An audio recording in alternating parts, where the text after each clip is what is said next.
Ávila, y por habernos ayudado con la entrada pues, a financiar. Bien, yo voy a ser muy breve, voy a hacer una breve entrada y luego ya iré presentando a los oradores. Desde nuestra fundación, Somatem siempre ha ido celebrando de formas diversas el 12 de octubre. Pero a mí me gustaría hacer una pequeña reflexión sobre esta fiesta, ¿no? Porque el 12 de octubre, efectivamente, es la fiesta nacional de España, pero es una fiesta nacional muy peculiar, porque la mayoría de las fiestas nacionales coinciden o bien con la fecha de la fundación de una nación, como es el caso de Estados Unidos, ¿no? Que celebra el 4 de julio, el día de la independencia, o bien, como el caso de Francia, donde se celebra no el origen de la nación, pero sí su entrada en la modernidad, ¿no? Que sería, pues, la toma de la Bastilla. Pero el caso de España es peculiar, porque en el año 1492, cuando Colón, bueno, él pensaba que había llegado a Asia, pero no, había América, España ya existía. España ya existía. Aunque los que dicen que no existía ni antes, ¿no? Pero claro, la primera isla que llega le llaman la española. Y luego se crea el virreinato de la Nueva España, porque dice que había una España vieja o antigua, que sería la España peninsular. Y aunque la palabra no tenga buena prensa, el 12 de octubre celebramos el nacimiento del imperio. El 12 de octubre celebramos el nacimiento del imperio. Y nosotros no nos da ningún complejo decir esto, sino que lo decimos en voz alta y clara. Y nosotros celebramos el 12 de octubre porque somos hispanistas. Y una pequeña aclaración. Ser hispanista no es ser nacionalista español, porque el nacionalismo español, desde la revuelta protonacionalista de los comuneros hasta el nacionalismo liberal del siglo XIX, se avergonzaba de lo que España había hecho, porque pensaba, por razón o sin ella, que tanto la empresa americana como la presencia de España en Europa, después hablaré un poco de esto, había sido algo que nos había arruinado y que había ido contra nuestros intereses nacionales. Y claro, no estamos por eso. Nosotros somos hispanistas y por eso celebramos el 12 de octubre. Porque España nace por los Reyes Católicos mucho antes de que en Europa se forme la modernidad. Y por eso tiene unas características distintas de otras naciones. Es decir, no es lo mismo en Italia, que se unifica en el siglo XIX bajo la égida del liberalismo radical de Garibaldi, o de Alemania, que se unifica a través de la teoría del Volkswagen y del militarismo prusiano. Eso le da unas características distintas de otras naciones. Pero no es solamente que España se formara antes de que apareciera la modernidad, es que en realidad el continuador de los Reyes Católicos, que fue su nieto, Carlos I de España, y V, no emperador de Alemania, porque Alemania no existía, emperador del Sacro Imperio, emperador de Austria, lucharon durante 2 siglos contra la modernidad naciente, en forma primero de protestantismo, de estados nacionales, etc. Evidentemente, España luchó y fue derrotada, esto es verdad. El famoso pacto de Westfalia lo que hacía era, ponía sobre el papel, ¿no?, el triunfo de esta Europa moderna. Bueno, la Europa moderna tuvo sus cosas buenas y sus cosas malas, pero no olvidemos que, como consecuencia de la fragmentación y del nacionalismo, hubieron allí dos guerras mundiales. Y después de la Segunda Guerra Mundial, media Europa quedó bajo la égida de Estados Unidos y la otra media quedó bajo la égida de la URSS. Y cuando se hunde la URSS, entramos ya en la posmodernidad. Y la posmodernidad en Europa se llama Unión Europea. Y la Unión Europea es un lodazal, es un sentido de porquería. La Unión Europea es un conjunto de señores, y no solo la señora, hay una que manda mucho por allí, que se avergüenzan de las propias raíces de Europa, que quieren convertir a Europa en un no lugar. Que, bueno, y aquí todo es historia climática, y todo es doctrina dual, han abierto las fronteras, están arruinando al campesinado porque quieren acabar con él. Y, bueno, está muy claro, y ahora encima, para intentar, bueno, en fin, salir de esta crisis profunda, porque además pintan cada vez menos en el mundo. Ya hemos visto las conversaciones de paz entre Estados Unidos y Rusia. La Unión Europea no ha pintado nada, y en lo de Palestina tampoco ha pintado nada, es decir, cada día pintan menos, ¿no? El enemigo de la Europa auténtica no es Rusia, es la Unión Europea. No es Putin, es Van der Leyen. Bueno, pues entonces, ante esta situación, podemos afirmar que quizá teníamos razón. Y en el mundo multipolar que se está formando, a lo mejor hay un futuro para la hispanidad. Digo a lo mejor porque las cosas nunca se saben. En cualquier caso, en este sentido, creo que nuestra posición está muy clara. Nosotros no compartimos las ideas de estos que decían como el joven Ortega y Gasset, pues cambió. España es el problema, Europa la solución. No.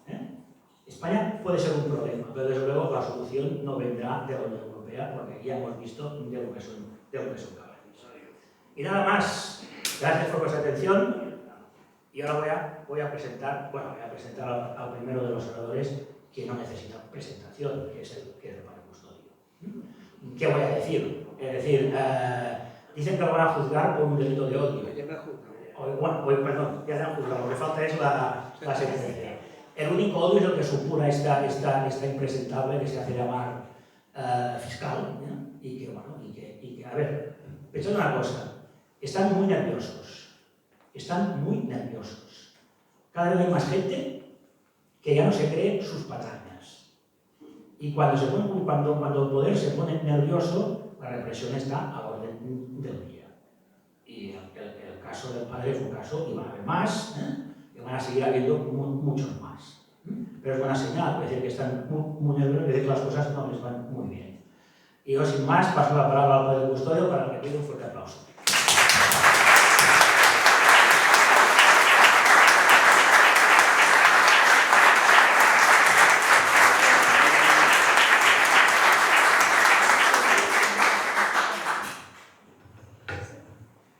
Soy yo el que tendría que aplaudir a tantos y tantos que, como vosotros, habéis estado a mi lado, habéis elevado las plegarias al cielo, para que me sintiera acompañado en este momento tan difícil, pero estuve, ¿no? Porque vino mucha gente al juicio en Málaga. Pero bueno, la oración del pueblo cristiano, pues es la que se llega al cielo por manos de aquel ángel, ¿no? Que tenía un incensario de oro con las plegarias del pueblo santo que presentaba ante el trono de Dios. Pues pienso que esa oración ha llegado, ¿no? Y que el Señor, no por mis méritos, sino porque me ama a mí y os ama a vosotros, pues tendrá misericordia. Y de una manera o de otra, pase lo que pase, al final se hace la voluntad de Dios y el que triunfa es Él. Como la última palabra la tuvo Jesucristo y no Poncio Pilato y Caifás, pues la última palabra la tendrá el Señor y no todos los fiscales de odio del mundo. Bueno, pues una vez dicho esto, yo quería dirigirme a vosotros como hermanos en la fe, como hijos de España, como amigos de la verdad y defensores de la tradición que nos han transmitido nuestros padres. Hoy, en esta víspera de la jornada gloriosa del 12 de octubre, queremos proclamar sin complejos el sentido de la hispanidad, el sentido profundo. La hispanidad no es una efemérides vacía, no es una confesión, ni mucho menos de la corrección política, sino que es un acto de afirmación espiritual, histórica y moral. Porque la hispanidad no es una nostalgia, es una misión, una tarea. No es un recuerdo, sino una llama que sigue ardiendo. Porque la hispanidad, como bien ha dicho José, la hispanidad nació en el corazón de la Iglesia. Cuando Isabel la Católica, movida por la fe, impulsó la empresa de evangelizar el Nuevo Mundo. Y no fue una conquista al estilo de los antiguos imperios paganos. Fue una cruzada que llevó el Evangelio, el bautismo, la lengua, la cultura y la dignidad a los pueblos que vivían bajo el yugo del sacrificio humano y de la idolatría. ¿Fue perfecta la evangelización de América, la conquista de América? No fue perfecta. Pero fue infinitamente más humana que las colonizaciones posteriores, la inglesa, la belga, la francesa, que solo llevaron esclavitud y saqueo. Vete al ejemplo más desgarrador, Haití, excolonia francesa, que es el país más pobre y desgarrado del mundo. Es la herencia que les ha dejado la France, la misma que les dejó a las colonias africanas, gracias a cuya explotación inmisericordia Francia vivió durante muchos años por encima de sus posibilidades. La hispanidad es, pues, fruto de la unión entre la cruz y la espada, entre el altar y el coraje. Es el legado de misioneros como Fray Junípero Serra, Bartolomé de las Casas, San Pedro Claver y tantos otros que defendieron los derechos de los indios delante de sus explotadores. Y defendiendo Cuba, el último bastión, San Antonio María Claret, que fue especialmente perseguido por los negreros catalanes que trajeron sus fortunas aquí y montaron sus empresas y sus grandes casas modernistas. La hispanidad es el eco de las catedrales levantadas en medio de la selva, de las universidades fundadas muchas veces antes que las capitales europeas. La hispanidad es el eco de los códices, los cantos, las procesiones, la Virgen de Guadalupe, los rosarios que tejieron una civilización cristiana en tierras lejanas. Pero hoy el legado de la hispanidad está siendo atacado. Lo atacan desde las tribunas del odio, está así. Desde las fiscalías que espían nuestra libertad. Ese legado es perseguido desde las aulas del resentimiento, desde los púlpitos del progresismo, porque nos quieren avergonzar de nuestra historia. Nos quieren hacer pedir perdón por haber llevado la luz a las tinieblas. Nos quieren hacer renunciar a nuestra identidad, a nuestra lengua, a nuestra fe. No debemos permitirlo. Me decía un director espiritual, arrepiéntete de tus pecados, pero nunca de lo que has hecho bien. La hispanidad es más que España. La hispanidad es más que América. Es una comunión de almas que comparten una raíz cristiana, una lengua que alaba al Padre, en el que nos hermanamos con Jesucristo, todos los seres humanos. Una historia que nos une en la lucha contra el nihilismo, la herejía, el marxismo, el globalismo y también la cultura de la muerte. La hispanidad es una trinchera espiritual frente al relativismo que corre Europa. Es una esperanza para los pueblos que aún rezan, que aún celebran a la Virgen Santísima, que aún adoran a Cristo Rey. Y por eso hoy, desde esta tierra catalana, que también es hispánica, que también es mariana, que también es parte de esa gran empresa espiritual, levantamos nuestra voz, no para intimidar, sino para testimoniar. Levantamos nuestra voz no para dividir, sino para unir en la verdad. No para mirar atrás con rencor, sino para mirar adelante con fe y confianza. La hispanidad es la respuesta al vacío existencial de Occidente. Es la alternativa al suicidio cultural de Europa. Es el antídoto contra el separatismo, el indigenismo, el feminismo radical y todas las ideologías que niegan la misma naturaleza humana y la ley de Dios. La hispanidad es el grito de los que aún creen en la familia, formada por el hombre y la mujer. Es el grito de los que aún creen en la patria y en nuestra multisecular tradición. Por eso, queridos amigos, celebremos la hispanidad con orgullo, con procesiones, con misas, con cantos, con manifestaciones, con banderas desplegadas al viento. No tengamos miedo de decir que pertenecemos a una civilización cristiana que da sentido a nuestra existencia.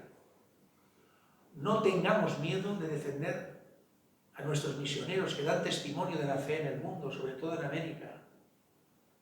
No tengamos miedo de honrar a nuestros santos y venerar a nuestros mártires.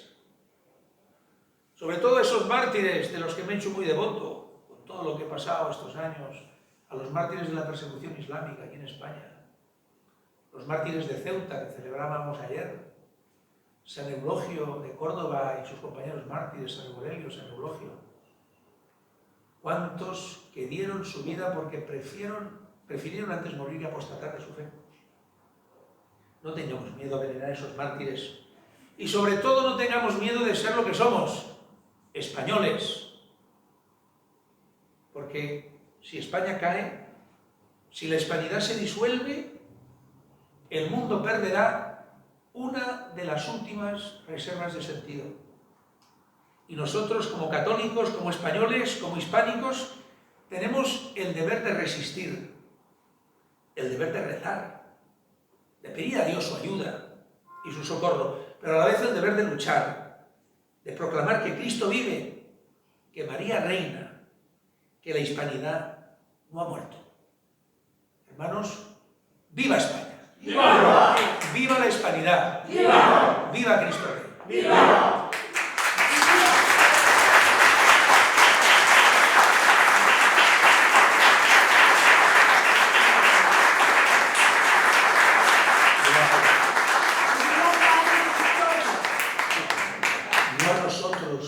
No a nosotros, sino a tu nombre da la gloria.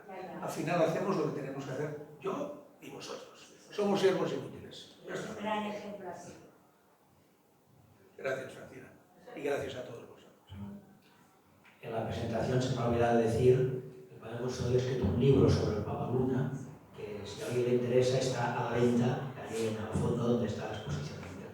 Déjame decir, sí, un minuto. Mira, el Papa Luna, aunque es una historia del siglo XIV, dice mucho para nuestra época también. Dice mucho de lo que es la lucha por la verdad y de la bondad del pueblo cristiano.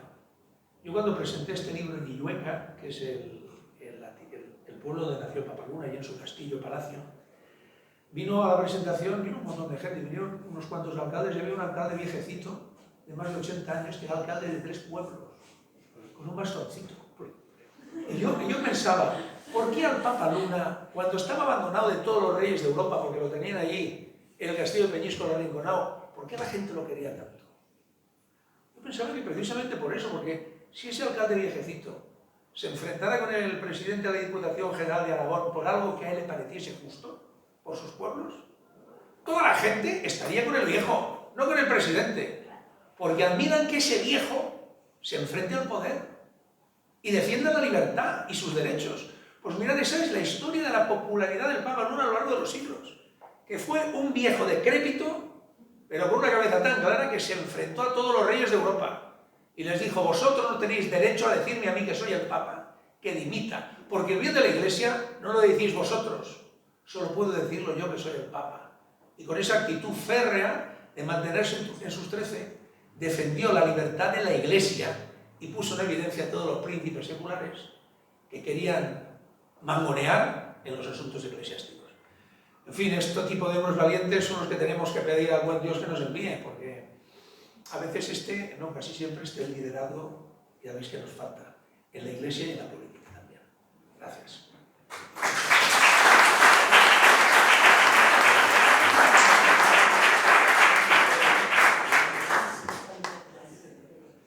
Bien, voy a presentar al siguiente conferenciante, José Manuel Goulán. Es licenciado en Derecho, ha trabajado funcionario en la Universidad de Valencia, es miembro de la asociación Valencia Forum, hermanada con Somaten en lo que se llama la red sociocultural Desperta, y es autor de varios libros, entre ellos destacaremos Sueño de España y Toro Blanco. Supongo que también están por allí a la venta, o sea que si a alguien le interesa, pues puede aprovechar la ocasión y pedirle una dedicatoria. José Manuel, tienes la palabra.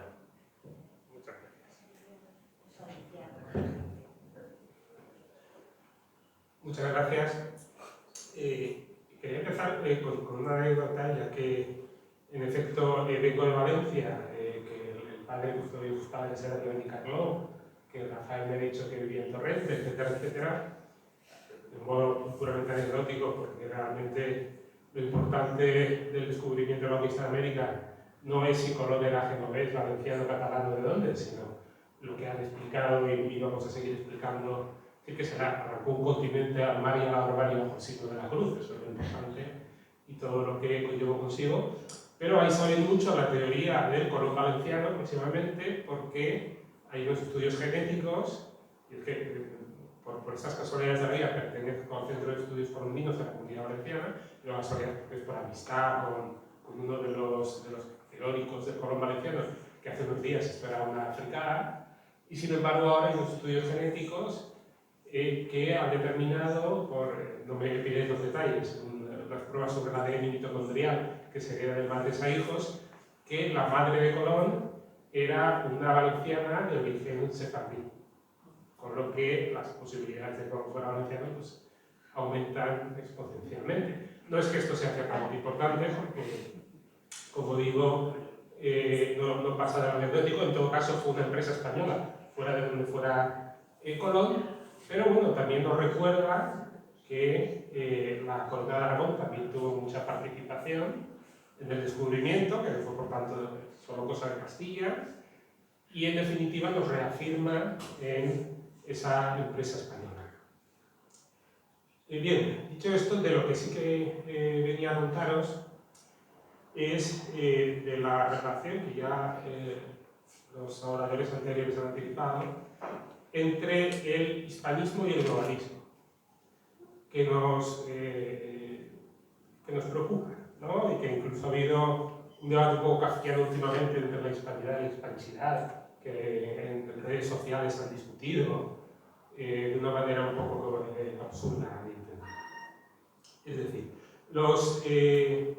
el paradigma aquel de izquierdas y derechas, de socialistas y liberales, de conservadores y progresistas, etcétera, que surgió después de la de la Revolución Francesa. Los de derechas, los de izquierdas eran los que le querían cortar el cuello al rey y los de derechas no. Bueno, esto ya ha llegado a un punto en que carece por completo de sentido. Es decir, las palabras son como sacos donde se les han ido metiendo significados contradictorios entre sí, hasta el punto que, en fin, hasta hace 2 días era muy de derechas, era antisionista, y ahora resulta que es muy de derechas ser muy sionista, ¿no? Y pasado mañana pues ya veremos, ¿no? Era muy de izquierda ser obrerista, pero ahora es muy de izquierda defender a Soros y a los millonarios progres, y el obrerismo católico no sabemos si es de izquierdas o de derechas, porque claro, como es católico, ¿no? Pero a la vez obrerista, que se han ido acumulando significados en gran medida ya contradictorios, y esto pues ha llegado a un punto que carece por completo. Solo se utiliza como mecanismo de manipulación, para que la gente sea hooligans de los suyos y ya está. Vemos como los partidos de centro-derecha y centro-izquierda que se encuentran en el poder de la Segunda Guerra Mundial, en España desde la muerte de Franco, practican exactamente las mismas políticas, que son aquellas que les dictan órganos supranacionales, como la Unión Europea que ha mencionado José Alsina, como el Fondo Monetario Internacional, etc. De modo que al final vemos que la verdadera disyuntiva política se plantea entre el globalismo, que ha mencionado también el padre Custodio, que nos impone una serie de políticas como las de inmigración masiva, de deslocalización, de desindustrialización, de imposición de la agenda de la ideología de género, de neomalthusianismo relacionado anterior, que provoca la crisis demográfica, que convence de que no tengamos hijos y que llamemos hijos a los perros. Entonces, todo este tipo de tonterías, ¿verdad? De destrucción del campo, que hemos mencionado también, y quienes de alguna manera nos oponemos a esas políticas, que se nos suele llamar de todo, ¿no? Pues fascistas, racistas, en fin, ¿no? Caca pedopulutis, ¿no? Este insultos habitual, pero que se han recibido de manera un poco más seria los nombres, desde nacionalistas, identitarios, soberanistas, que se confunden porque llamáis soberanista a otra cosa, ¿no? Aquí en Cataluña. Patriotas, que es el nombre que a mí más me gusta, también populistas, a veces como insulto, como populista sería como demagogo, pero yo creo que más demagogos que PP y PSOE y de la política habitual, pues imposible, ¿no? También, en un sentido propio, se podría hablar de populista, como aquel que defiende al pueblo frente a las élites. En ese sentido sí que podríamos llamarnos populistas. La pregunta que se me plantea es, ¿cómo encaja en esto la hispanidad? Ya el padre Bustillo apunta algunas cosas que me parecen interesantes.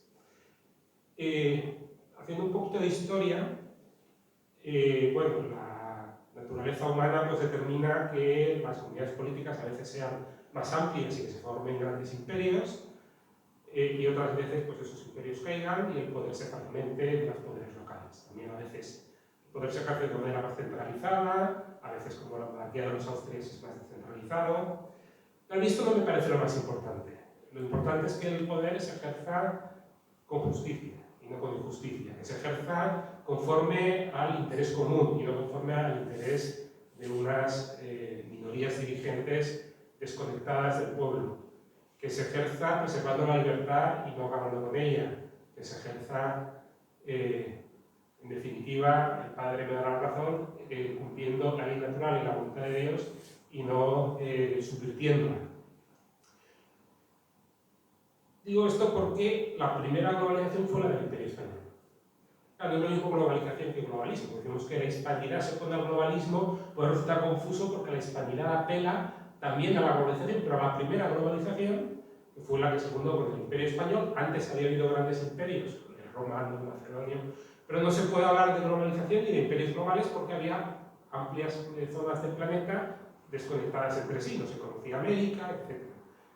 Pero el Imperio Español es el primero que ya cambia el imago mundi, que era la vuelta al mundo, y que ejerce su influencia sobre la totalidad del globo. No conquista, no tiene soberanía sobre la totalidad del globo, pero sí que a través del comercio, a través del intercambio cultural, etc., llega a extender su influencia sobre todo el mundo. Hay un avance tecnológico que permite a los barcos adentrarse en los océanos con garantías de navegación, y hay un gran imperio que gestiona esa situación de interconexión del mundo. Luego el Imperio Español termina siendo destruido, surge el Imperio Británico, continúa después en los Estados Unidos, y tras la caída del muro de Berlín tenemos la segunda globalización. Hay un nuevo avance tecnológico que es Internet y todas las tecnologías de la información que interconectan el mundo permitiendo el intercambio de información en tiempo real de un punto del mundo al otro, y hay un gran imperio, el agroimperio americano-sionista, digamos, para completar todas sus facetas, es decir, el imperio británico continuado en sus valores en Estados Unidos de América, con metrópoli ahora en los Estados Unidos de América, que ejerce también su dominio sobre la totalidad del globo, su dominio, cuanto menos su influencia, porque siempre quedan zonas fuera de su dominio, pero su influencia, todas las partes venden hamburguesas, venden Coca-Cola, en fin, no sé, el modo de vida americano que nos vende. Esto ahora está siendo contestado por China y por Rusia cara al mundo multipolar, pero aún podemos decir que estamos en esta segunda globalización. Aquí haré un inciso para hablar de las clasificaciones de imperios que hacían los autores, me parecen relevantes, que son Carl Smith y Gustavo I. Carl Smith apelaba o distinguía entre el imperio de la tierra o telúrico, que es el que se forma sobre la base de la agricultura, del dominio del territorio, aunque luego llegué a dominar los mares y a tener una excelente flota, y que es un imperio basado en valores tradicionales y valores espirituales, porque se funda en la producción, en el dominio de la tierra y en la continuidad entre generaciones. Frente a este está el imperio del mar, o parasocrático, que es un imperio basado en el comercio y no en la agricultura, que como en el mar se les dibujan las fronteras, es sin embargo materialista, pues se basa en el intercambio de bienes y mercancías, formando el dinero, y que también es alanista, progresista, porque cada generación no existe esta idea de la continuidad entre generaciones que van a estar pegado a la tierra y saber que esta es la tierra de tus padres y la casa de tu padre que tienes que proteger, y que es la tierra bajo la que reposan tus antepasados y sobre la que levantas tus templos. Y, como digo, está basado en valores materialistas.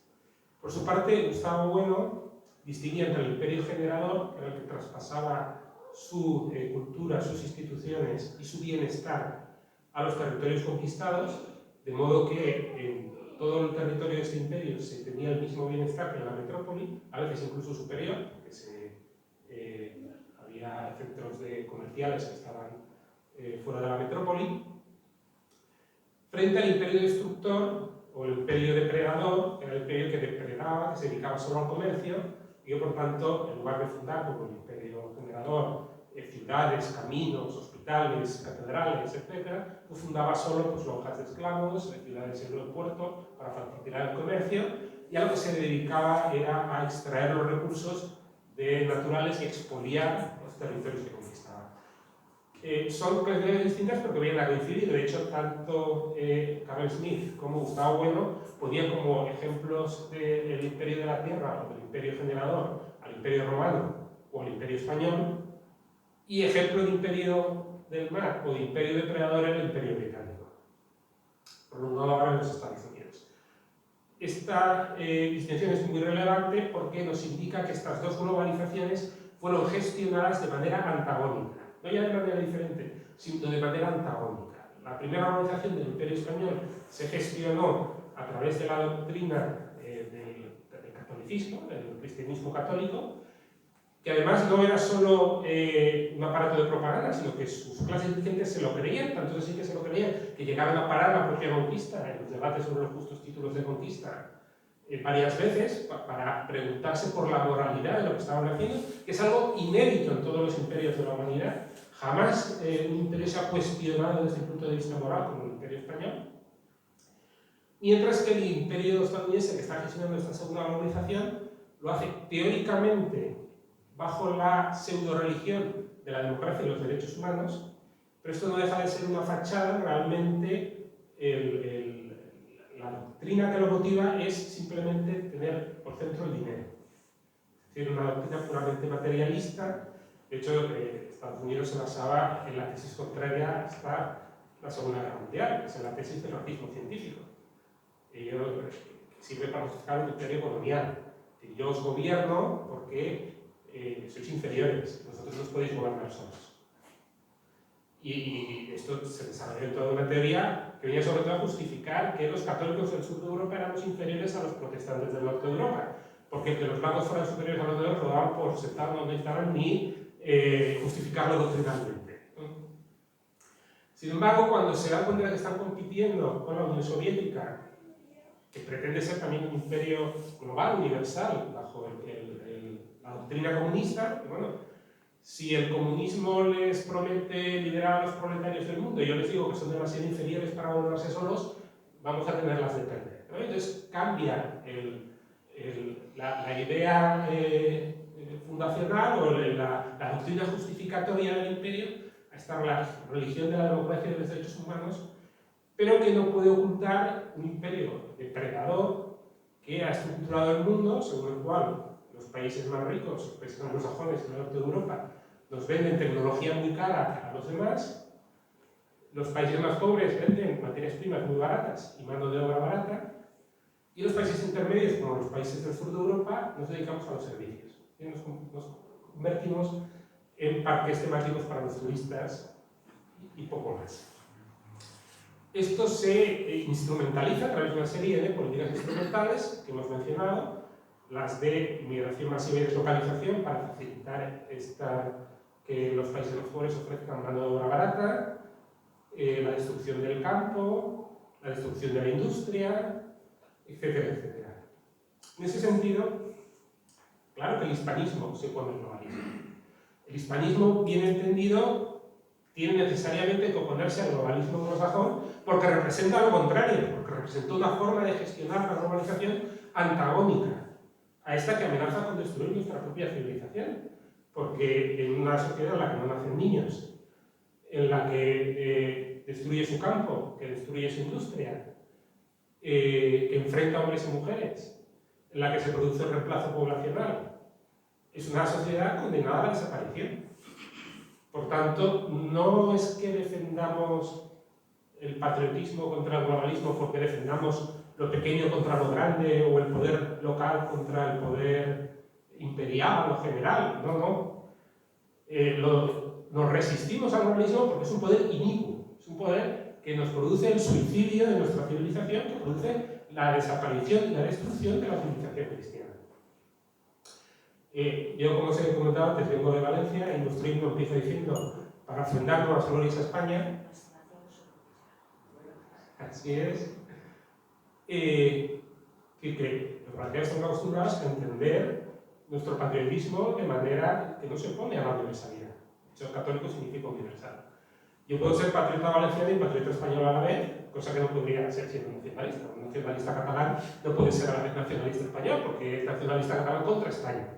Pero ¿puede un patriota catalán ser patriota español? Bueno, aquí tenemos todos los presentes, ¿no?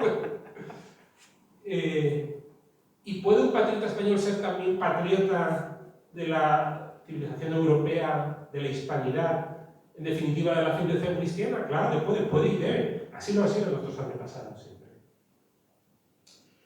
Por lo tanto, claro, este debate que pretendía enfrentar el antiglobalismo con el hispanismo es absurdo.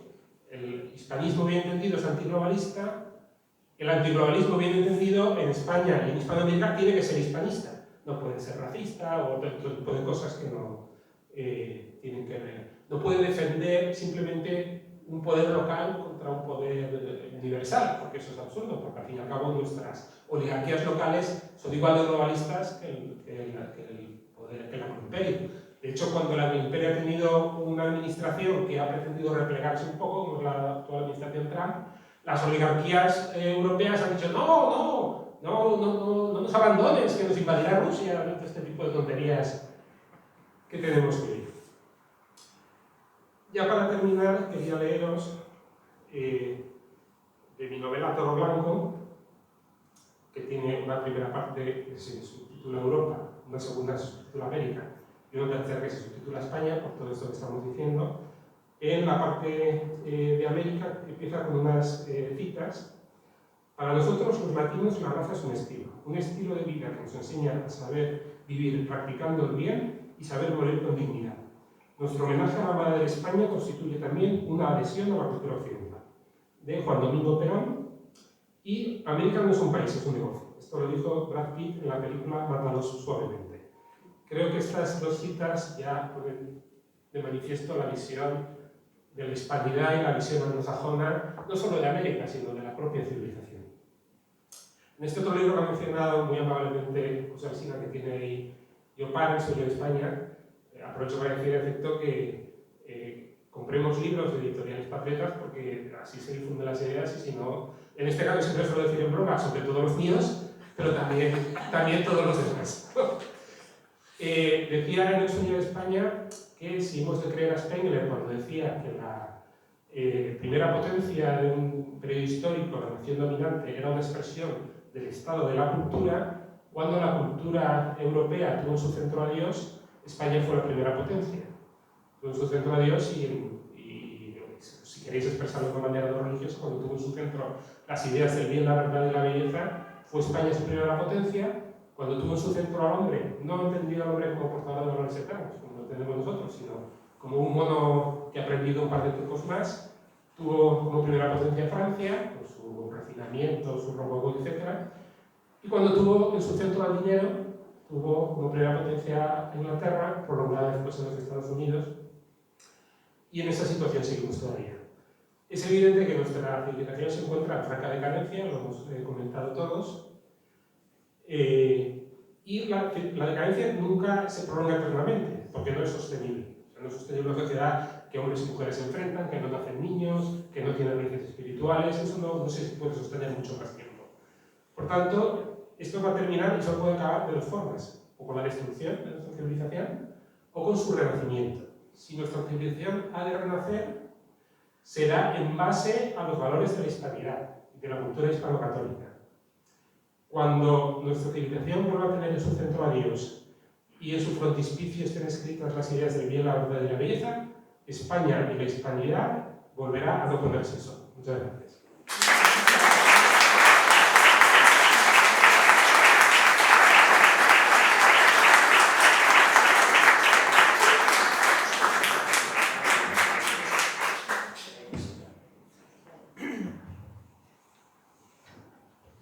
Bien, con esta magnífica síntesis que ha hecho nuestro amigo, queda claro que el hispanismo es mucho más que oponerse a los separatistas, es una alternativa global al mundo postmoderno, y en eso estamos.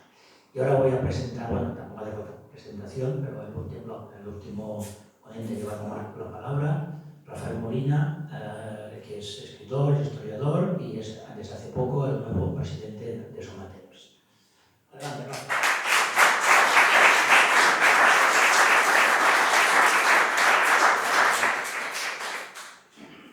Bueno, voy a ser bastante breve en mi intervención.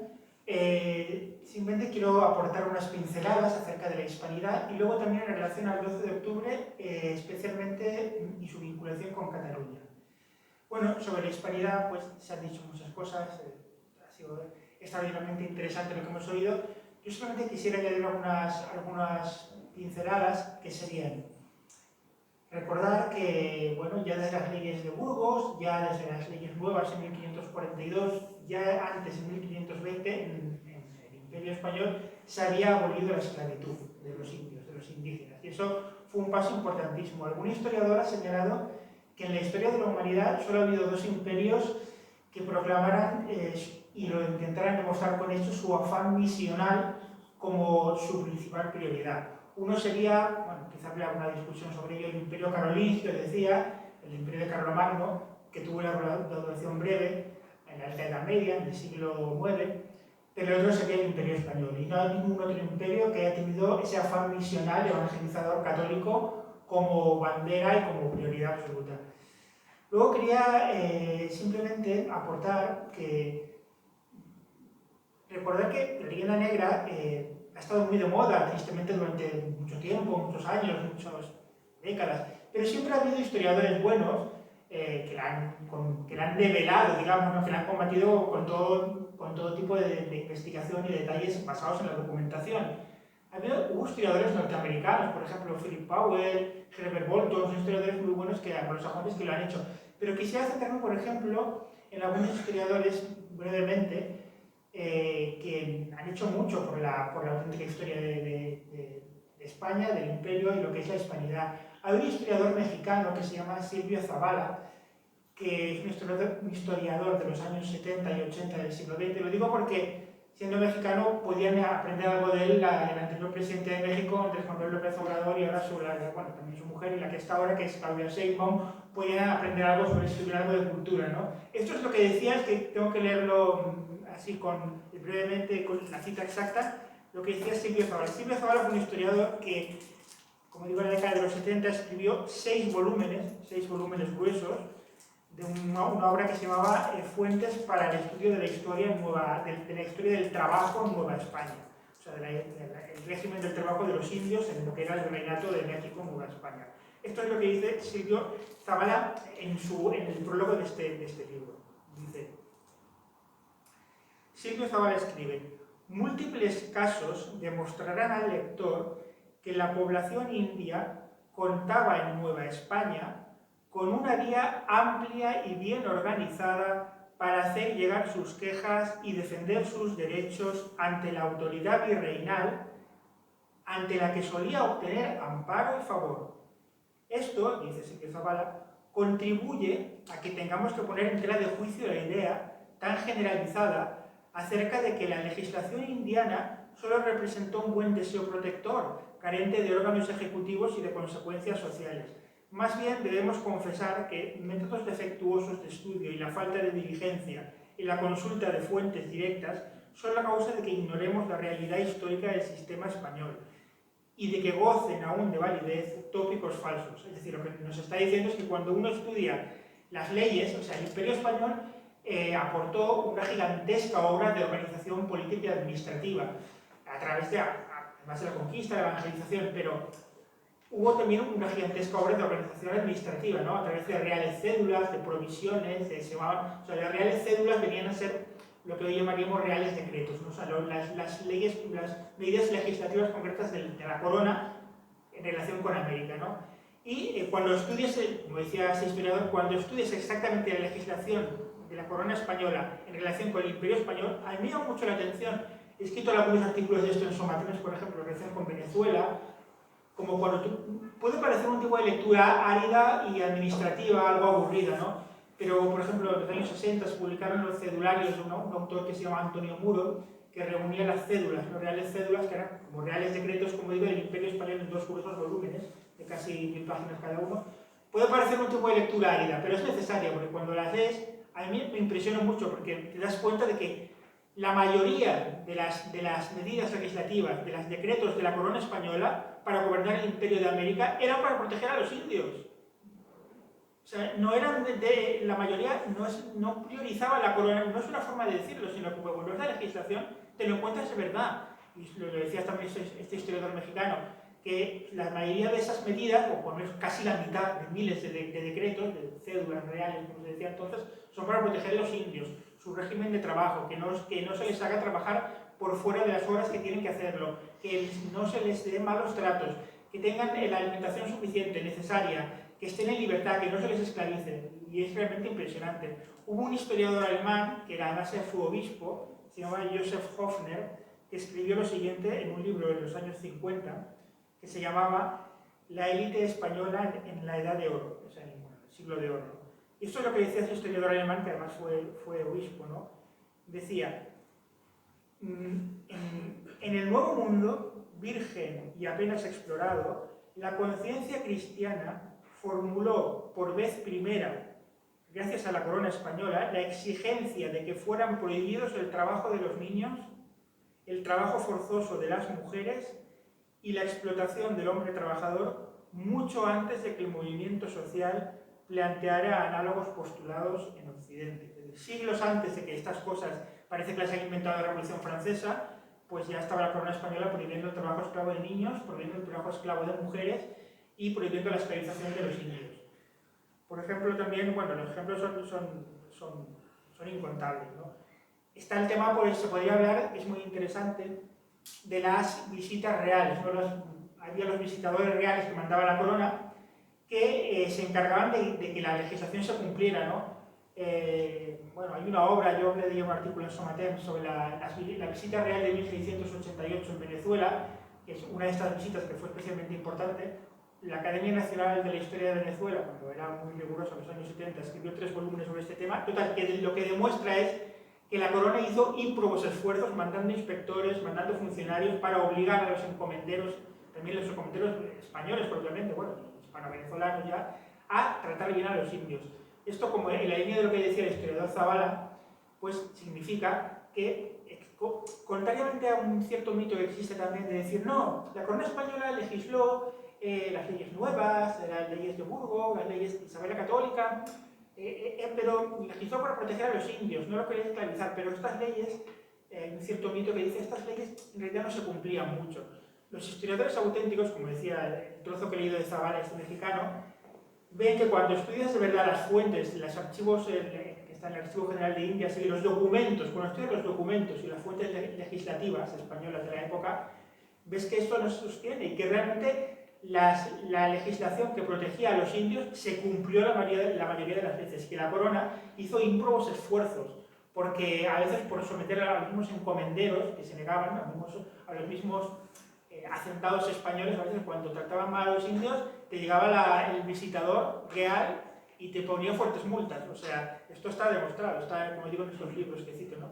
Esto lo digo, bueno, más o menos pues para tener claro que, como están diciendo estos historiadores, este mexicano, este alemán y otros muchos, ¿no?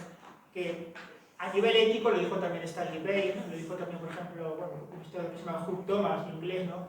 Que la corona española permitió un nivel de controversia moral y ética sobre la licitud de sus propias conquistas que era impensable en otras coronas, en otros estados europeos, bien entrado el siglo XIX, ¿no? Estos debates que se hicieron sobre la forma de proteger a los indios, toda que impregnó la legislación, las leyes nuevas hablábamos, ¿no? Y es un esfuerzo y un empeño ético que no tiene parangón en la historia de los imperios mundiales, ¿no? Y esto es un hecho, ¿no? Como reconocen estos historiadores. Luego, aparte de todo esto, quería, ya para terminar, en otro orden de cosas, pero que no es otro orden, sino que es el mismo en el fondo, hablar del 12 de octubre en relación con Cataluña, porque alguien podría pensar, bueno, el 12 de octubre, sí, la Hispanidad en América, pero concretamente, además la Virgen del Pilar, sí, que es el 12 de octubre, pero claro, no tiene mucha vinculación directa con Cataluña. Pues sí que la tiene. La tiene evidentemente por toda la aportación y la huella catalana que fue muy importante dentro de la corona española en América, pero también por otros motivos históricos. Poca gente recuerda que la primera liberación de Barcelona, que fue en el año 1652, después de la llamada Guerra del Salvador, la rebelión de Pau Claris de la Generalidad de la época que se entregó a Francia contra España en el ámbito de la Guerra de los 30 años del siglo XVII, esta guerra que fue muy dura, 12 años, en 1650 a 1652, entre España y Francia, pero que tuvo como campo de batalla Cataluña, gracias a Pau Claris, y que acabó con las autoridades de aquella época rebeldes, como con Claris, se entregaron a Cataluña a Francia, la Cataluña Norte, ¿no? Que eso no se lo recuerdan hoy en día y eso no se ha solucionado nunca, y eso fue gracias a ellos. Bueno, pues que después de esos 12 años de guerra, el el ejército español, los tercios, las tropas del ejército hispánico de la corona, recuperó Cataluña y fue expulsando a los franceses de casi toda Cataluña, y la primera liberación de Barcelona de la historia que registra pues fue entre el 11 y el 13 de octubre de 1652. Se pactó entre las tropas españolas que dirigía el infante don Juan José de Austria la rendición de las tropas francesas que ocupaban Barcelona, y la entrada oficial de las tropas españolas y hispánicas en Barcelona se produjo el 13 de octubre. Pero la rendición oficial se pactó el 12 de octubre. Y esto lo escribí también en algún artículo en Sometenes en su momento. Ya se invocó a la Virgen del Pilar como luz y como faro y como inspiración espiritual de esa lucha por reconquistar la unidad de España que había sido, y de la misma forma unida y hermanada con la devoción a la Virgen de Montserrat. Termino. Todo esto lo que quiero decir es que el 12 de octubre de 1652 se firmó la rendición oficial del ejército francés, y el último virrey francés de Cataluña, el mariscal de la Motte d'Anfourt, signó su rendición ante las tropas hispánicas de don Juan José de Austria. El marqués de Mortara, que fue otro de los grandes dirigentes militares italiano de origen del ejército hispánico, de aquel ejército, emitió el 12 de octubre de 1652 la siguiente proclama: en nacimiento de acción de gracias, pues en el día 12 de octubre, que fue el de Nuestra Señora del Pilar, se ocupó el puesto de Montjuïc con las armas y banderas de su majestad, pues como patrona de España y defensora de aquel ejército, quiso en su día tuviese este buen suceso, siendo lucero y la mayor gloria para todos sus devotos. Así pues, la devoción a la Virgen del Pilar estuvo muy presente en la liberación de Barcelona del 12 de octubre de 1652. Bueno, pues simplemente con todas estas pinceladas que podía aportar, no sé si habrá sido interesante, pues ya terminamos, y que quiera iniciamos el turno de preguntas para quien quiera hacerlas.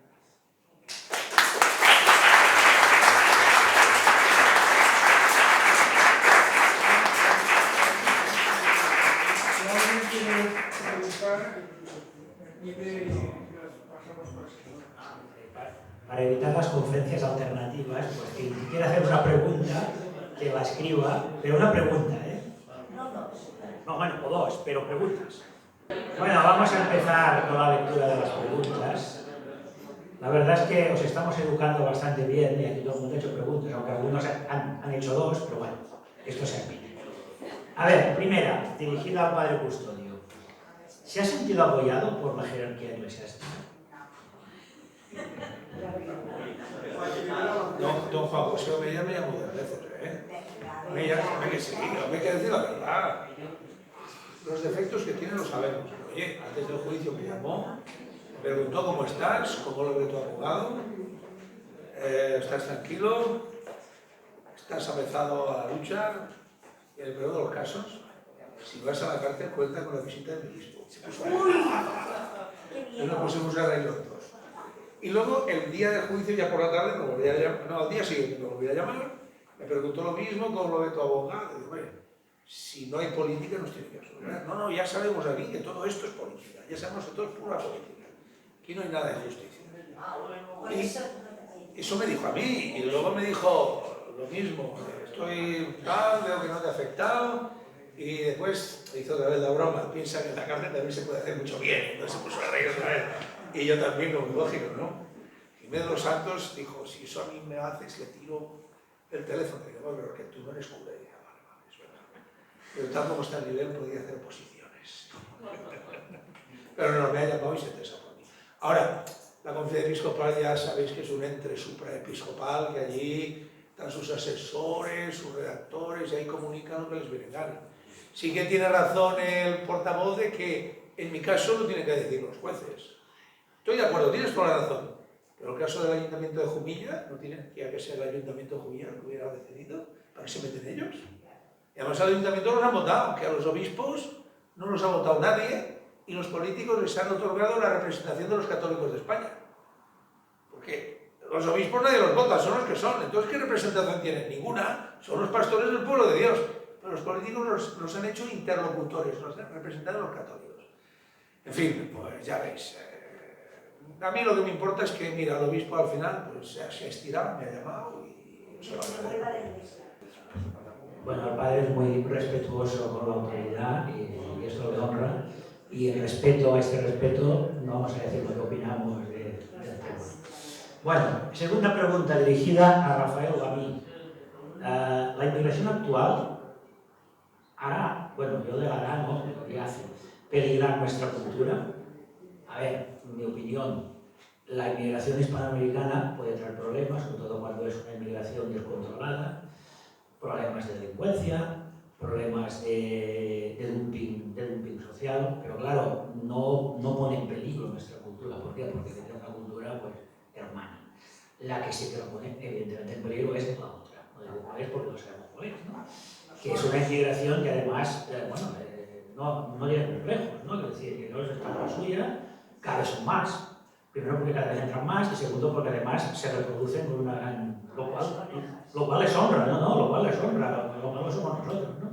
Y evidentemente que lo ponen en peligro. ¿Por qué? Porque son dos culturas incompatibles, ¿no? Yo no tengo nada contra los musulmanes que están en su casa, pero claro, lo que no queremos es que impongan esta cultura extraña a la hispana, que además contra la cual nuestros antepasados pelearon durante 8 siglos, que la impongan aquí. Por lo tanto, esta sí que pone en peligro. La otra también puede generar problemas, pero son problemas de otro tipo. Esta también genera otros problemas, pero además este es un problema añadido y yo creo que es el más grave. A veces lo que oímos por ahí siempre pone énfasis con cierta razón en el tema de la seguridad, de la delincuencia, pero creo que esto es mucho más grave que va mucho más allá. Rafa. La pregunta la hacen a los dos. Estamos manteniendo todos. Con ayudas. Poco que añadir, yo creo que lo ha expresado bien Josep. La gran mayoría de los hispanoamericanos pues, son personas decentes, son personas honradas que quieren trabajar y son nosotros una cultura hermana y que es la nuestra. Por lo tanto, eso no nos pone ningún problema para la sociedad española a largo plazo. El problema a largo plazo es pues, la autoinmigración, porque al final el objetivo de algunos es que dentro de 100 años, o dentro de mucho antes, quizá dentro de 50 o 60 años, lo que se llame España, si es que se llama España, pues sea una nación con unos componentes étnicos y culturales muy diferentes, y que ya no tendrá vinculación con las generaciones anteriores de lo que es España, ¿no? Se le puede llamar España, pero ya no será lo mismo, ¿no? Será de la misma forma que, bueno, pues a veces se ha producido una sustitución cultural absoluta, que a veces ocurre en la historia, pero aunque se llame España, que probablemente ni siquiera se llamará España lo que haya dentro de 60 o 70 años, pues ya no serán los mismos españoles herederos de las generaciones antiguas, de las generaciones previas a las nuestras y a lo que son nuestros propios antepasados.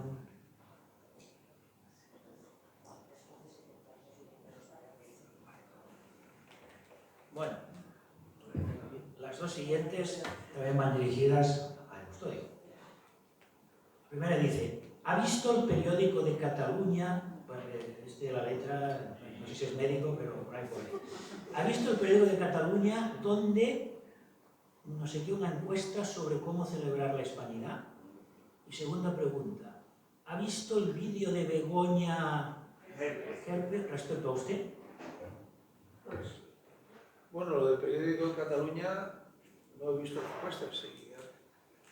¿Alguien ha visto esa encuesta del periódico de Cataluña diciendo... Y que se plantean, ya el periódico de Cataluña ya se ve la línea que tiene, no es bastante Sí. Ya se plantean hacer encuestas, incluso por grupos de edad, por sexos y tal, si consideran que la hispanidad ha de modificarse y hacerse más moderna. Moderna lo mismo entre comillas. Y claro, eso es un peligro. Eso quiere decir que me la quiero cargar. Sí, es posible que haya esta intención, ¿no? Tal vez pues, se puede decir alguna cosilla más sobre eso, ¿no? Bueno, a ver. Una encuesta podría tener como intención mover la opinión pública. La gente más joven, curiosamente, la gente más joven se inclinaba porque se consigue cómo se hace. Y los más mayores quieren, no sé por qué, progresista, que sea una cosa progresista, la realidad. ¿Hacia dónde van? Porque ya ves una línea de periódico de Cataluña. Y bueno, las mujeres son más conservadoras en ese sentido y los hombres un poco menos conservadores, pero bueno.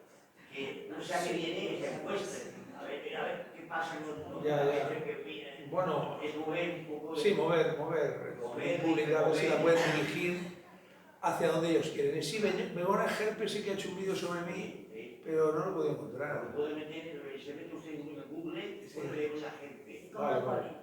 Sí, he visto que ha habido algunos youtubers que sí, que se han hablado del caso, se han hecho eco de la situación. Está bien, está bien. Al menos para que la gente se dé cuenta de cómo los fiscales han llevado al delito de odio al ridículo más absoluto. Que por hablar te pidan la misma pena que te piden por violar a alguien o pegarle una paliza a un tío y llevarlo al hospital. Pues claro, la gente ya se da cuenta que es ridículo, es una herramienta de control, de coacción de la libertad de expresión. Exactamente, la libertad de expresión ha dejado de existir, solo la tienen, como me decían, los diputados en el Parlamento que tienen inmunidad. Pero tú no puedes decir nada, porque se te cae el pelo. Bueno, decir que el 12 de octubre hay que modernizarlo es una contradicción in terminis, ¿no? Porque tal como hemos visto aquí, precisamente la hispanidad se caracterizó por oponerse a esta modernidad y no digamos a la posmodernidad. Claro, hay instituciones que decir que se van a modernizar es absurdo, es decir, que la Iglesia se tiene que modernizar es absurdo, incluso que una monarquía se tiene que modernizar, luego cuando pasa eso, ¿no? Que los reyes se convierten en lo que son actualmente, ¿no?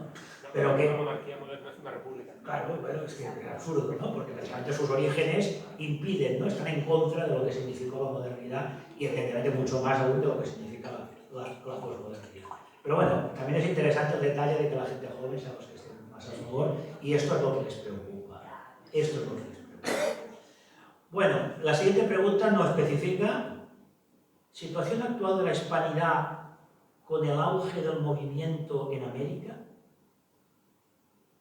¿Quién quiere contestar? Me toca, va, que yo hablo mucho. Sí, bueno, entiendo que la pregunta hace referencia a cómo se está moviendo la lucha contra la leyenda negra, el hispanismo de América, etcétera, etcétera. Claro, creo que es un principio del inicio de lo que esperamos sea un renacer. Es verdad que se habla de cosas de las que no se habla hace, por ejemplo, 10 años o 15 o 20. No se publicaban libros como los que publicaba Marcelo Gullo, Elvira Roca, etcétera, etcétera, ni se hacían documentales como los que se hacen ahora, ni te encontrabas grupos en redes sociales, muchos de ellos integrados por hispanoamericanos, sobre estos temas. Es decir, que es verdad que se está moviendo, se ha puesto el tema un poco de moda y ojalá sea el principio de algo más importante, porque lo cierto es que el buscar esta conciencia de unidad cultural que sobrepase los infundios de la leyenda negra es algo que va muy retrasado, es algo que ha habido mucha leyenda negra y hay mucha devuélvenos el oro, ¿no? Como si tuviéramos aquí, ¿dónde lo tenemos? El oro guardado, ¿no? Este tipo de cosas, pero es verdad que se está moviendo y ojalá sea el principio de algo más importante. Creo que debe de ser así por la propia naturaleza de las cosas, porque al final la hispanidad tiene unos vínculos culturales que se hacen patentes, ¿no?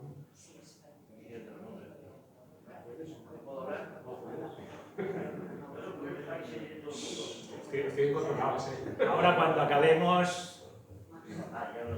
Siguiente pregunta. ¿Cómo veis impulsar actividades comunes con países hispanoamericanos del tipo deportivo, programas de televisión, música, bailes de tipo pastoral para laicos y sacerdotes? Es para estrechar más las relaciones. ¿Quién quiere contestar? Rafa, va, te toca.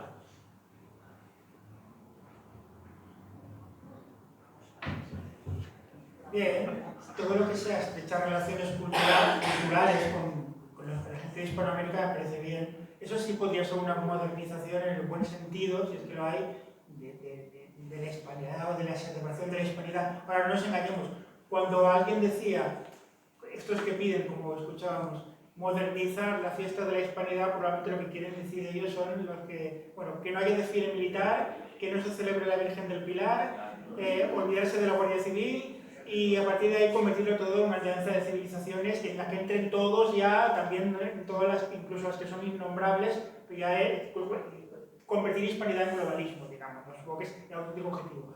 Eso evidentemente pues yo creo que tenemos que ponerlo.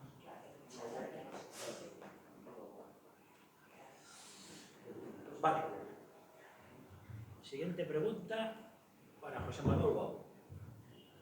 ¿Cómo explicar las contradicciones de las izquierdas que defienden el globalismo, la ONU, el Tribunal Internacional de la Haya y los derechos humanos, que fueron los que crearon el Estado de Israel, contra el que dicen luchar? La pregunta que Prudencia. Sí, la verdad es que es una contradicción, en fin, flagrante, pero lo hemos comentado antes, ¿no? Que el Estado de Israel en España lo reconoce el gobierno de Felipe González, no lo había reconocido ni los gobiernos de Franco ni siquiera los sexuales. Tuvo que venir Felipe González a reconocer al Estado de Israel. Y sin embargo ahora tenemos una legión de tuiteros muy de derechas y mucho de derechas que toman por bandera defender lo indefendible. Creo que es un error histórico y que además es ponerle a la izquierda es regalar una cosa justa al enemigo. Es una estupidez. ¿No? Lo único que no le puedes regalar al enemigo es una cosa justa. Le puedes regalar muchas cosas, pero eso nunca es. Y una excusa para que monten sus teatritos estos, ¿no? Con las flotillas y la vuelta y todas estas cosas que no sirven para nada, lógicamente, pero donde ellos montan su teatrito porque los otros se lo están poniendo a uno. Y es verdad que, recordemos que el día antes de la muerte de Carrero Blanco tiene una entrevista con Kissinger.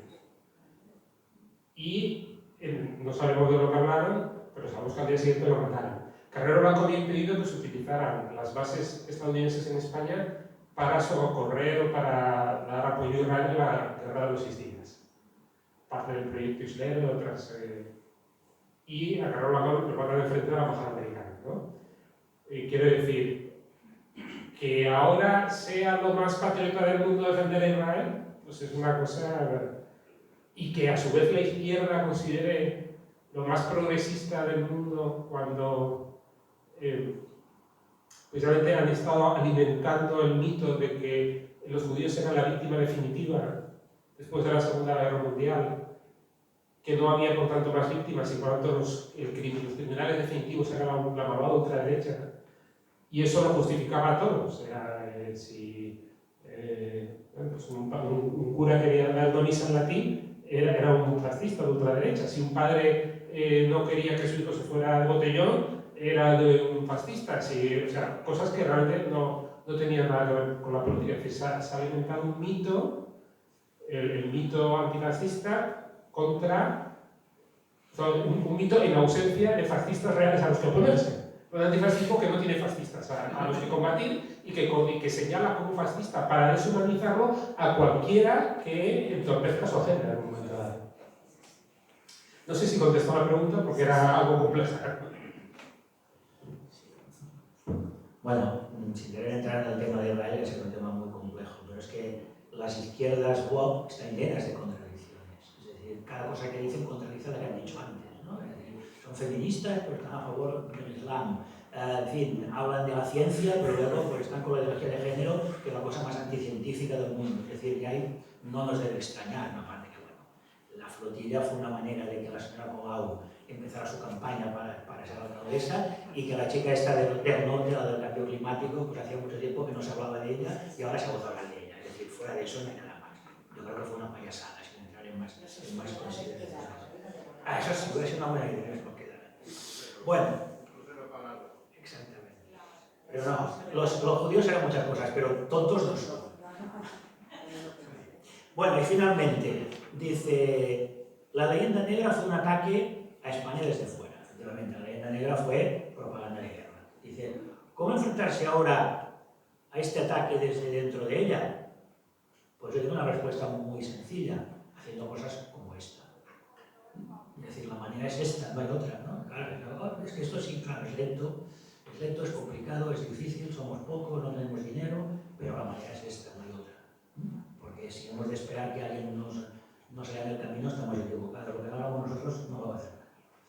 Igual no sé si alguno de mis compañeros quiere contestar también. Hoy nos hemos portado muy bien, o sea, ¿qué tiempo tenemos? Yo quiero decir algo. Sí, adelante, di. Bueno, aquí ya me conocéis, sobre todo el padre Custodio, Javier. Y bueno, España ha sido grande y todo el mundo lo sabe.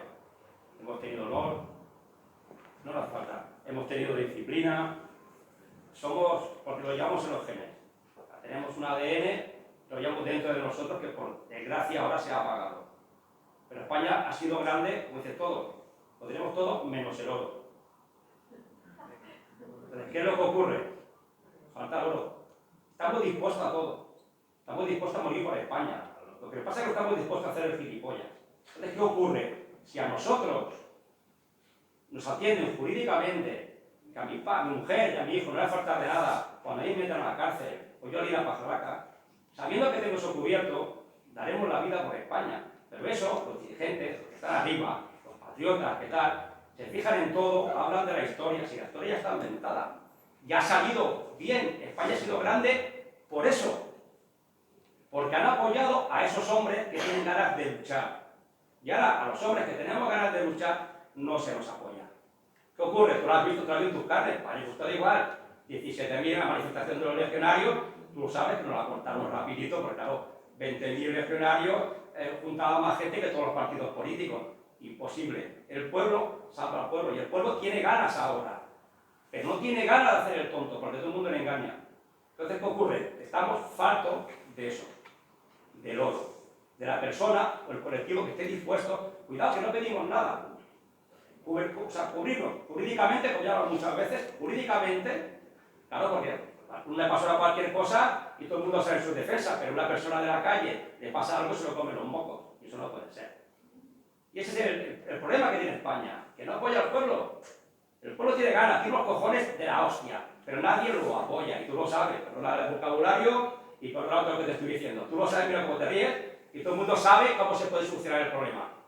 ¿Se puede solucionar o no? ¿Cómo solucionó en el 400, en el 700, en el 800, en todas las guerras, en la iglesia? ¿Cómo solucionó la iglesia? Con oro. Pero aquí no pedimos nada. Simplemente pedimos eso, que si yo me quedo donde me quedo, que a mi hija, en familia no le falte nada. Porque eso antiguamente lo hacían nuestros padres, nuestros abuelos. Se echaban al monte, sin importarle a la familia y nada, pero ahora es que no podemos echarlos al monte. ¿Por qué? Porque ahora la tecnología no nos lo permite. Porque si no hay tecnología, estaríamos echados al monte hace ya 20 años atrás.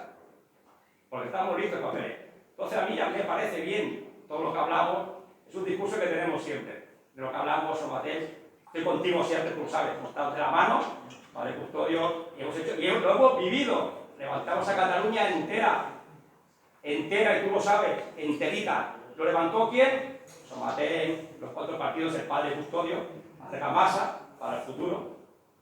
Ese que tiene el destino divino que tiene, la Argamasa.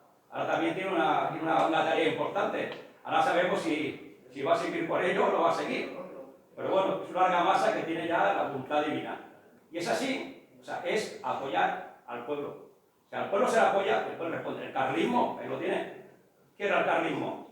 La gente con la azada, el otro con las papardeñas. ¿Qué? Antiguos aguerridos que los, perdonando en la guerra, ¿por cómo ganan la guerra? Por ganar por los carlistas, por la gente del pueblo. Pero si al pueblo se le apoya, pues el pueblo vive su vida. Pero yo lo veo cada día, hoy una vez Francina está conmigo. O sea, en bares de barrio. O sea, que antes de un discurso, se puede decir rojo, republicano, ahora tiene un discurso patriota. Porque está viendo la situación, pero claro, si nadie les apoya, nunca haremos nada. Entonces lo que tenemos que hacer es eso, apoyar a la gente que tiene ganas de dar su vida por España. Yo la daré, pero creo que mi gente se quede detrás. Mi gente que se quede cubierta. Antiguamente era al revés, se daba todo y se moría, pero el día de hoy, dadas las circunstancias de la tecnología, no se puede. Entonces yo, aquí a todos los que estéis aquí, apoyo a eso que estoy diciendo. Padre Custodio, lo que pasa es el referente, el único que queda ahora para llevar a España donde tiene que ir. No, es así. No hay más, Nos podemos reír. Si no hay un punto en común, esa persona que reparta Ahora te digo, porque yo, por ejemplo, ahora, si a mí viene uno para aquí y dice, tema Jesús, 6.000 euros.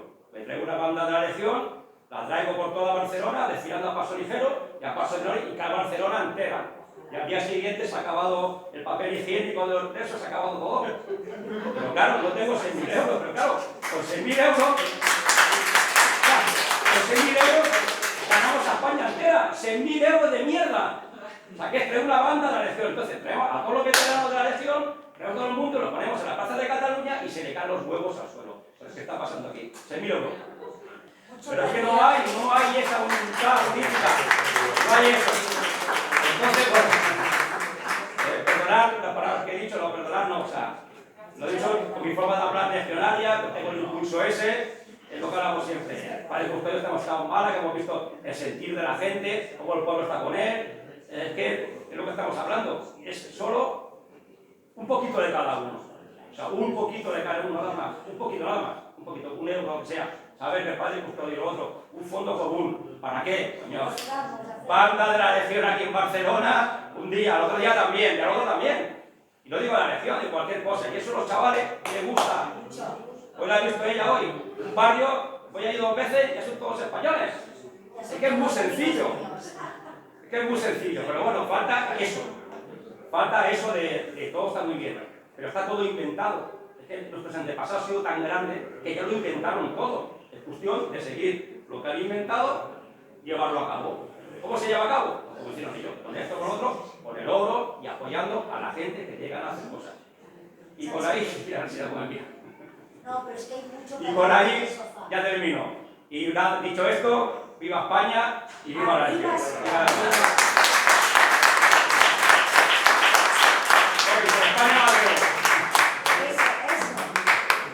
Bueno, hoy os dejamos desmadrar un poco porque vamos muy bien de tiempo. Sí, déjame. Hoy me ha dejado pegado ya adentro ya. Solamente para todos los compañeros, si quieren seguir, hay 2 personas que están en contra de la leyenda negra interesantes. Un historiador mexicano que se llama Zunzunegui, que creo que tiene también una cadena de, bueno, esto que tiene los bloggers, ¿no? Esto del blogover, ¿no? Y Antonini, un tal Antonini de Jiménez, que es un profesor andaluz que da clases en Colombia y que dice que ha tenido una metamorfosis tremenda desde que era joven, era comunista, era feminista, era animalista, y ahora es todo lo contrario. Incluso ha escrito un libro sobre por qué se ha hecho taurómaco. Ahora es un taurómaco, tal y tal, pero es que tiene unas explicaciones muy breves, son vídeos muy breves, pero muy sintéticos y muy buenos. Antonini de Jiménez, es andaluz, es de Marchena. Marchena, buena gente. Con permiso, muchísimas gracias a los 4 ponentes. Yo solamente quiero utilizar el micro para dar un pequeño anuncio. El 28 de octubre hay una conferencia en la Asociación Miguel de Cervantes, la Cervantina, que está en la calle Pavía. Bueno, es una asociación que son mayores, entonces no usan redes, tiene muy poquita difusión. Y es una conferencia que va a ser sobre Cervantes. Cervantes, últimamente, también nos lo han intentado crucificar, porque es que yo no le creyendo. La película de... Modernizar. La película de... Bueno, creo que es muy importante que haya una asistencia masiva a esa conferencia el 28 de octubre, 6 de la tarde, es martes, y que, bueno, y a partir de ahí se susciten más conferencias de este tipo. Es una vergüenza que todos los estudiosos de filología española, cervantistas, personas vinculadas con la literatura, como yo misma, no digan nada, nada, nada. Es una vergüenza.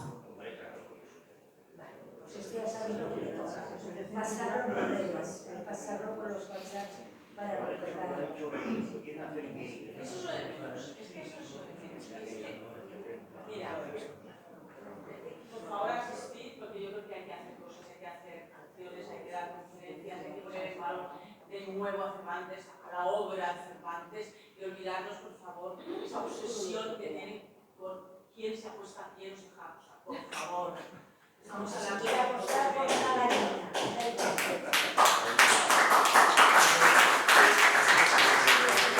Yo, en mi casa, sé con qué se acuesta. Los demás que se acuesten con quien quieran. que pueda. Bueno, pues a pesar de que es temprano, yo creo que ya podemos dar esto por finalizado, pero eso no quiere decir que nos hemos quedado un rato por aquí tertuliando, comprando libros y tomando algo aquí en el bar. Y bueno, muchísimas gracias por vuestra atención y por vuestra